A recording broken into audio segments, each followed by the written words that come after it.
तो दोस्तों एक बार पुनः स्वागत है आपका बभनियाओं की यात्रा पर। हम टटोल रहे हैं अतीत का वर्तमान। दूसरी कड़ी में मैंने आपको कुछ महत्वपूर्ण बातें बताई थीं, मगर एक बात बहुत ख़ास थी जो छूट गई थी। उसको मैं बताते हुए, उसके दर्शन कराते हुए आपको आगे की यात्रा कराऊंगा। मैं आपको दिखाना चाह रहा हूँ ये जो कुआं है, इस कुएं के निर्माण से ठीक पहले जिस स्थान पर गड्ढा खोदा गया था कुएं के लिए, वहाँ पर एक दुर्लभ शिवलिंग मिला था। मैं उस शिवलिंग के भी दर्शन कराता हूँ आपको। और ये शंकर शर्मा जी हैं जो उस शिवलिंग तक हमें ले जा रहे हैं। उस शिवलिंग की बड़ी ही विशेषता है, बनावट उसकी बड़ी दुर्लभ है। शंकर शर्मा जी बता रहे हैं कि 30 साल पहले जब यहाँ पर कुएं की खुदाई के लिए यह शिवलिंग मिला तो सभी की आश्चर्य का ठिकाना नहीं था। ऐसे और भी शिवलिंग गांव में मिले हैं, उनके बारे में भी हम आपको बताएंगे। शिवलिंग को बहुत गौर से देखिए। इस शिवलिंग की बनावट वर्तमान के समय में जो शिवलिंग मिलते हैं उनकी अपेक्षा बिल्कुल अलग सी है। और जो बभनियाओं का जो मुख्य शिवलिंग एक मुखी मिला है, जहां पर 20 फरवरी 2020 को खुदाई शुरू हुई थी, पहला फावड़ा रखा गया था। उस स्थान पर जो शिवलिंग मिला है, उस शिवलिंग का अर्घा चौकोर है और ये अर्घा जो है गोल है। 11वीं शताब्दी तक के जो शिवलिंग पाए जाते हैं, जो यहाँ से बिहार के क्षेत्र में, राजगीर में, नालंदा में तक में मिले हैं, उन सभी शिवलिंगों का अर्घा चौकोर ही है। और ये एक स्थान ऐसा है जहाँ पर गोल अर्घा भी मिला है और चौकोर अर्घा भी मिला है। इस क्षेत्र की अभी बहुत सारी खुदाई होनी बाकी है और उसमें उम्मीद ये की जा रही है कि ऐसे ऐसे दुर्लभ शिवलिंग मिलेंगे जिनका दर्शन अब तक नहीं हुआ था। आइए हम बभनियाओं के और हिस्सों को देखते हैं। और आइए अब हम देखते हैं 3500 साल पुराने पुरा पात्रों के अवशेष के बारे में और जानते हैं उनकी खूबियाँ, किस प्रकार वे यहाँ के वातावरण में घुले मिले हैं। इसकी बानगी हम देखते हैं। इसकी खूबी सबसे यह है कि इसका एक सिरा भी, जो सामने का हिस्सा है, ये भी काला है और इसके पीछे का जो हिस्सा है वो भी काला है। और इस का वजन जो है बिल्कुल हल्का है। ये जैसे मैंने सोने का कोई फूल हाथ में ले रखा हो, उस तरह की का वजन है इसमें। और अभी जैसा कि हमको प्रोफेसर अशोक सिंह जी ने बताया कि ये एक ख़ास प्रकार की मिट्टी है और इस मिट्टी का उपयोग करके बर्तन बनाने की जो कला थी वो बुद्ध के युग में थी। ये वाला हिस्सा है। और ये 2500 साल पुराना अवशेष जो इस वक्त है मेरे हाथ में है। और सर, इस तरह के अवशेषों को जब आप देखते हैं तो हाँ, ये जो बर्तन है ये एक विशेष प्रकार के बर्तन है। इसकी चमक देखिए, इस पर इसका वो देखिए, इसका फिनिशिंग देखिए, इसकी लाइट देखिए। ये जो है एक कटोरे का पात्र है, कटोरा का टुकड़ा है ये। और ये इसको हम लोग कहते हैं NBP, northern black polished where बर्तन।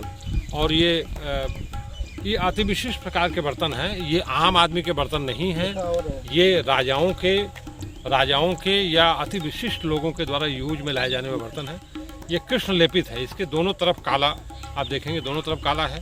एक तरफ बाहरी हिस्सा स्लिप होता है जो चमकदार होता है, भीतरी हिस्सा होता है चमकदार नहीं है, लेकिन ये बहुत पतले कोर के हैं, जो इस बात का स्पष्ट प्रमाण है कि यहाँ धनाढ्य लोग भी रहते थे तभी ये इस तरह के पात्र। और ये ऐसे मिट्टी के बर्तन ज़्यादातर गांव में नहीं, नगरों में मिलते हैं। तो ये एक नगरी सभ्यता रही होगी, इसके स्पष्ट प्रमाण मिला। ये देखिएगा, आपको कुछ मिला। तो ये नगरी सभ्यता के प्रमाण है। देखिए ये ऊपर ही छोड़े, ये ऊपर का हिस्सा है, ये उसका ऊपर का हिस्सा है। ये बर्तन है। लेकिन अब हम क्योंकि इसको जानते हैं, ये बर्तन इससे बहुत पुराना है। अच्छा। ये इसके 300 साल बाद का है। हाँ। और ये लगभग 600 ईसा पूर्व का है, मतलब आज से करीब 2500-2600 साल पहले का है। जिस एरिया में आप खड़े हैं इस समय, ये 2500 साल पहले का डिपॉजिट है। इसके बाद का डिपॉजिट यहाँ नहीं है। ये बर्तन आपको ऊपरी हिस्से में नहीं मिलेंगे, लेकिन ऊपरी एरिया में जाने पर वो कुषाण कालीन या गुप्त कालीन मिट्टी के बर्तन मिलेंगे। ये जो हिस्सा दिख रहा है, ये एक संग्रह पात्र का हिस्सा है, जिसे कुंडा गांव में कहते हैं, जिसमें अनाज रखा जाता है। वो एक ऐसा ये पात्र का हिस्सा है और ये भी गौतम बुद्ध के युग का है। और मेरे हाथ में ये जो छोटे छोटे टुकड़े दिख रहे हैं, इनमें 1500 साल से लेके 3500-4000 साल पुराने तक पात्रों के अवशेष हैं। जो बर्तन के हिस्से मिले हैं, जो सबसे रेयर हिस्सा है, जो सबसे पतला और सबसे ज़बरदस्त है। ये 2500 साल पुराना है। मौजूदा समय में बभनियाओं के जिस हिस्से में ये हरे लहलहाते खेत दिख रहे हैं, कभी यहाँ गंगा का प्रवाह पथ हुआ करता था। जी हाँ, अब से 3500 साल से 3000 साल पहले तक यह पूरा इलाका गंगा के जल में डूबा हुआ था। इसके प्रमाण यहाँ उत्खननविदों को मिल चुके हैं। हम उसके बारे में भी आपको बताएंगे, मगर उसके पहले जो पुरावशेष मिले हैं पात्रों के 3500 से 4000 साल तक के, हम उनके बारे में चर्चा करते हैं, उनके बारे में जानते हैं प्रोफेसर अशोक सिंह जी से। ये अवशेष उन्होंने 3 वर्ष की मेहनत के बाद जुटाए हैं। आइए जानते हैं इनके बारे में। कृष्ण लेपित मृदभांड है। इन दोनों बर्तनों में लगभग 400 साल का अंतर है। मेरे हाथ में जो ये टुकड़ा है, ये एनबीपी काल के अर्ली वैरायटी का बर्तन है, जो लगभग 2600 साल पुराना है। और ये दूसरा जो बर्तन है, ये लगभग आज से लगभग 2200 साल पुराना है। ये आप देख सकते हैं, यहाँ पर लगातार कुछ अलग अलग हिस्सों में बर्तनों के टुकड़े रखे गए। ये अलग अलग कालखंड के बर्तन हैं और अलग अलग श्रेणियों में इस्तेमाल किए जाने वाले पात्र हैं। एक ऐसा ही पात्र पेडेस्टल बाउल हमारे हाथ में है। ये अब से 4000 साल पुरानी संस्कृति का प्रमाण है। और ये उसके नीचे का हिस्सा जो अलग हो गया था, ये कुछ इस तरह से रहा होगा। और इसके ऊपर की बनावट आपको इसका ये गिलास के रूप में भी हो सकता है, गोबलेट जिसे कहते हैं। और इन चीज़ों को छांटने में, अलग अलग करने में, जुटाने में कितना वक्त लगा है? ये तो पिछले साल का पूरा 1 साल की कहानी है। ये इनकी बटोरने और करने में पूरे 1 साल का समय दिया गया है, और तब जाके इन चीज़ों तक। और यही वो एक निशानी है, प्रमाण है, जिसके आधार पर देश के जाने माने पुरातत्वविद वसंत सिंधे जी ने ये दावा किया कि ये हड़प्पा और सिंधु की सभ्यता से मिलती जुलती चीज़ें हैं। यानी कि उस काल में हड़प्पा और सिंधु घाटी के लोग और बभनियाओं के लोग किसी न किसी रूप में आपस में संपर्क में थे, तभी तकनीक का आदान प्रदान हुआ। अब यह रिसर्च का विषय हो सकता है कि यह तकनीक पहले यहाँ विकसित हुई, बाद में वहाँ गई, या वहाँ विकसित हुई, यहाँ आई। यह तमाम अनुसंधानों के बाद स्पष्ट कर लिया जाएगा। मगर अभी कदम दर कदम हम बढ़ते जा रहे हैं उस मंजिल की ओर, जिसका हमें अंदाज़ा तो है, मगर पता पूरी तरह मालूम नहीं है। ये एक विशेष प्रकार के मिट्टी के बर्तन हैं, जो ताम्र पाषाण कालीन स्तर से मिलते हैं, जो आज से लगभग 1500-1600 ईसा पूर्व के हैं, मतलब आज से 3500-3600 साल पहले के हैं। इसकी विशेषता ये है कि ये काले और लाल प्रकार के बर्तन हैं। इनका भीतरी हिस्सा काला है और बाहरी हिस्सा इनका लाल है या रेड है। इनको बनाने की जो तकनीक है, ये बहुत महत्वपूर्ण है, क्योंकि आमे में जब इनको पकाया गया तो उस समय के जो दक्ष कुम्हार थे, उनको ऐसी तकनीक पता थी कि आपने देखा होगा कि आम जो कुम्हार पकाता है मिट्टी का बर्तन, तो वो लाल पकता है, क्योंकि आग में पकता है। लेकिन ये जो कुम्हार नहीं थे उसमें, उनको अति विशिष्ट कला मालूम थी बर्तनों को पकाने की। एक ही बर्तन को इस प्रकार पकाया जाए कि भीतरी हिस्सा काला हो जाए और बाहरी हिस्सा लाल हो जाए, एक ही आमे में। इसको मतलब एक सजाने का तरीका, उनका बर्तन बनाने की कला जो है, ये उसी काल में मतलब ये थी, प्रचलित थी। उसमें करते क्या थे कि वो आमे में धुआं और आग दोनों को साथ साथ बर्तनों में प्रयोग करते थे। अच्छा। जैसे अभी क्या होता है, धुआं निकल जाता है बाहर। हाँ। और लाल बर्तन पकते हैं क्योंकि आग में पकते हैं। जी।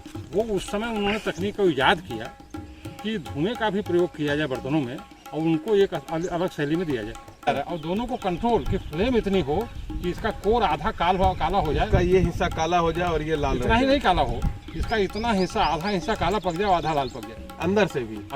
और क्या, अगर आप साफ करेंगे तो यहाँ तक काला दिखेगा, यहाँ लाल दिखेगा। ये एक बड़ी खास बात ये है कि ये जो बर्तन की मोटाई का हिस्सा है, मोटाई में इसको साफ करके देखने पर हमें यह स्पष्ट दिखेगा कि जो काले वाले हिस्से की तरफ से जो आ रहा है वो आधा काला है, और जो लाल वाले हिस्से की तरफ से बर्तन के वो आधे बीच तक वो लाल है।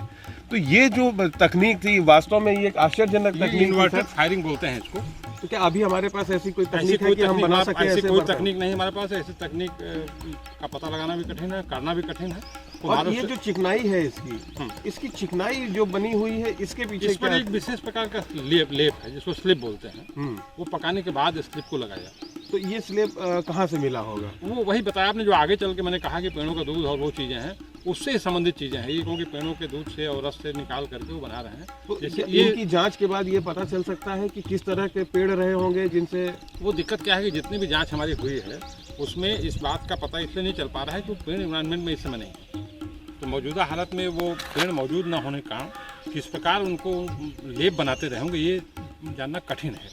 ये कलर अभी तक काला और लाल ही केवल है। हाँ। आगे जब आप चलेंगे बाद के कालों में, मतलब जैसे 3500 से 2500 साल तक पहुँचेंगे तब उन्होंने कलर का भी इजाद कर दिया। अच्छा जैसा मैंने एनडीपी काल के बर्तन दिखाया आपको बताया, जिसमें एक आध आपको मिले जो आपने इकट्ठा किया था स्टील गिट्टी वाले और बाकी एक जो चमकदार था वो स्टील ब्लू कलर है। हाँ, स्टील ब्लू कलर बोलते हैं हम लोग। और एक बार फिर मेरे दोनों हाथ में लड्डू हैं।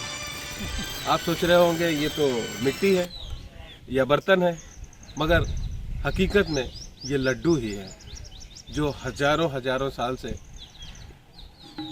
मानवता की विकास की कहानी कहते आ रहे हैं और जीवन में मिठास घोलते आ रहे हैं।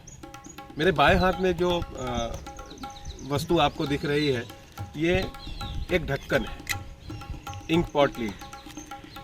इसका इस्तेमाल मुख्य रूप से अनाज के जो कुंडे हुआ करते थे उनको रखने के बाद जब उनका मुंह ऊपर जो पतला हो जाता था उसके ऊपर ये ढक्कन के रूप में रखे जाते थे और उनको पैक कर दिया जाता था। और इसमें ये जो आप देख रहे हैं एक छोटे से घड़े के नुमा एक आकृति बनी है, इसमें नमूना रखा जाता था। और एक दूसरी नायाब चीज़ है मेरे हाथ में, ये है स्प्रिंकलर। 2000 साल पुराना स्प्रिंकलर। इसके बाकी के हिस्से खोजे जा रहे हैं अभी और डॉक्टर साहब को उम्मीद है कि ये मिल भी जाएंगे। आप देख सकते हैं कि इसमें नीचे की हिस्से से एक बड़ा सुराख दिख रहा है यहाँ पर, और ये सुराख ऊपर आके जो है बिल्कुल पतला हो गया है। तो ये कल्पना की जा रही है कि इसकी बनावट जो है ऊपर से ऐसे और नीचे ये बोतल के आकार में आया होगा।